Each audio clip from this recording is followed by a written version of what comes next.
Soy Barrabás, un nombre que resuena en la historia por un momento crucial, una decisión que cambió mi destino sin que yo tuviera voz. Era un hombre de violencia, acusado de sedición y homicidio. En la oscuridad de mi celda, aguardaba mi sentencia, consciente de que la cruz sería mi destino final. Pero entonces, algo inesperado sucedió. El clamor de la multitud llegó a mis oídos. ¡Liberen a Barrabás! No podía dar crédito a lo que escuchaba.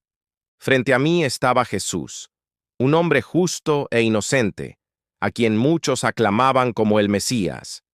Yo era el culpable, y sin embargo, fue él quien recibió la condena. Cuando me liberaron, una mezcla de emociones me invadió.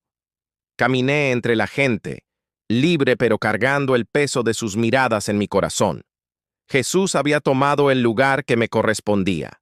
Él moriría y yo viviría. Muchos me recuerdan simplemente como un criminal, pero mi historia es un testimonio de lo que significa recibir una libertad inmerecida. Soy Barrabás, el hombre que obtuvo la libertad porque Jesús cargó con mi cruz. Aún recuerdo vívidamente ese día. El sol ardía sobre Jerusalén, y el aire estaba cargado de tensión. Las calles bullían de gente, sus voces se mezclaban en un coro caótico. Yo, encadenado y custodiado, fui llevado ante la multitud. Allí estaba Poncio Pilato, el gobernador romano, con su rostro impasible pero sus ojos revelando la inquietud que le causaba esta situación. A su lado, Jesús de Nazaret, sereno y silencioso, enfrentaba a la turba con una dignidad que me dejó perplejo. Pilato alzó la voz, intentando hacerse oír por encima del tumulto. Es costumbre que en la fiesta os suelte a un preso. ¿A quién queréis que os suelte? ¿A Barrabás o a Jesús, llamado el Cristo? El silencio que siguió fue breve pero pesado. Luego, como una tormenta que estalla, la multitud rugió. ¡A Barrabás! ¡Libera a Barrabás! No podía creer lo que estaba sucediendo. Yo, un hombre manchado de sangre, un rebelde contra Roma, estaba siendo elegido sobre este hombre que solo había predicado amor y perdón. La injusticia de todo ello me golpeó con fuerza. Observé a Jesús, esperando ver en su rostro la indignación, el miedo, o al menos la sorpresa. Pero lo que vi me dejó sin aliento. Sus ojos, llenos de una compasión que no merecía, se posaron sobre mí. No había reproche en su mirada, solo una aceptación serena de lo que estaba por venir. Mientras me quitaban las cadenas, vi cómo se las ponían a él. Cada golpe del martillo sobre los grilletes resonaba en mi alma. Yo debería estar en su lugar. Esa cruz que estaban preparando era para mí. Salí de la prisión aturdido, tropezando con mis propios pies. La luz del sol me cegó por un momento, y cuando mis ojos se adaptaron, me encontré en medio de la calle, rodeado de gente que me miraba con una mezcla de curiosidad y desprecio. Algunos me reconocieron y se apartaron, temerosos. Otros murmuraban, preguntándose por qué había sido yo el elegido para la libertad.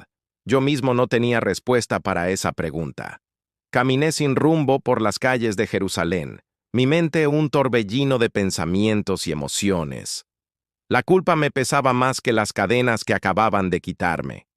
Cada paso que daba en libertad era un recordatorio de que otro hombre, un inocente, caminaba hacia la muerte en mi lugar. Llegué hasta las afueras de la ciudad, donde la multitud se había congregado para presenciar las crucifixiones. Desde lejos, vi 3 cruces alzadas contra el cielo. En una de ellas, Jesús agonizaba. Me quedé allí, incapaz de acercarme más, pero también incapaz de irme. Observé cómo el cielo se oscurecía, cómo la tierra temblaba. Escuché sus últimas palabras, pidiendo perdón para aquellos que lo habían condenado. ¿Me incluía a mí en esa súplica? Cuando todo terminó, cuando su cuerpo inerte fue bajado de la cruz, sentí que algo dentro de mí también había muerto. El hombre que yo era, el Barrabás violento y rebelde, ya no existía. En su lugar quedaba alguien confundido, atormentado por preguntas sin respuesta. Los días que siguieron fueron un borrón. Vagué por la ciudad, evitando las miradas de la gente, buscando un sentido a lo que había ocurrido. ¿Por qué yo? ¿Por qué él? ¿Qué se suponía que debía hacer ahora con esta vida que me habían devuelto? Entonces, empecé a escuchar rumores, susurros al principio, que luego se convirtieron en exclamaciones de asombro. Decían que Jesús había resucitado, que su tumba estaba vacía, que se había aparecido a sus seguidores. Al principio me negué a creerlo. Era imposible, una locura. Pero algo en mi interior se agitó. Si era cierto, si realmente había vencido a la muerte, entonces su sacrificio tenía un significado aún más profundo. Comencé a buscar a los que lo habían conocido, a escuchar sus historias. Hablaban de sus enseñanzas, de su amor incondicional, de cómo había transformado sus vidas. Y poco a poco, empecé a entender. Mi liberación no había sido un simple capricho del destino. Era un símbolo, una demostración viviente del mensaje de Jesús. Yo, un hombre culpable, había sido perdonado y liberado, mientras que él, el inocente, había cargado con mi castigo. Esta realización me cambió por completo.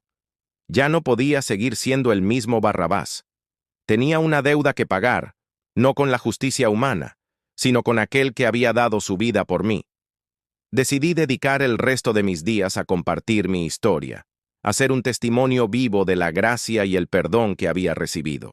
Viajé por ciudades y pueblos, contando a quien quisiera escuchar cómo un criminal condenado había encontrado una nueva vida gracias al sacrificio de un hombre justo. No fue un camino fácil. Muchos me rechazaron, incapaces de creer que alguien como yo pudiera cambiar. Otros me acusaron de traicionar mi pasado, de abandonar la causa de la rebelión contra Roma, pero yo sabía que había encontrado una libertad más profunda que cualquier liberación política. Con el paso de los años, vi cómo el mensaje de Jesús se extendía, cómo su iglesia crecía, y aunque nunca me consideré digno de llamarme su seguidor, sabía que mi vida estaba indisolublemente ligada a la suya. Ahora, al final de mis días, miro atrás y veo el largo camino recorrido. Desde aquella celda oscura hasta este momento, cada paso ha sido un recordatorio de la segunda oportunidad que recibí. Soy Barrabás, el hombre que vivió porque otro murió en su lugar. Mi nombre quedará en la historia como un símbolo de la redención, un testimonio de que nadie está más allá del alcance del amor y el perdón divinos. Y mientras mi vida se apaga, siento una paz que nunca creí posible. Porque sé que, al otro lado, no me espera un juez severo, sino los brazos abiertos de aquel que una vez tomó mi lugar en la cruz. Mi historia es un recordatorio para todos de que no importa cuán oscuro sea nuestro pasado, siempre hay esperanza de un nuevo comienzo, que el sacrificio de Jesús no fue en vano y que su amor tiene el poder de transformar incluso al más indigno de los hombres. Yo soy Barrabás, y mi vida es un testimonio eterno de la gracia infinita de Dios.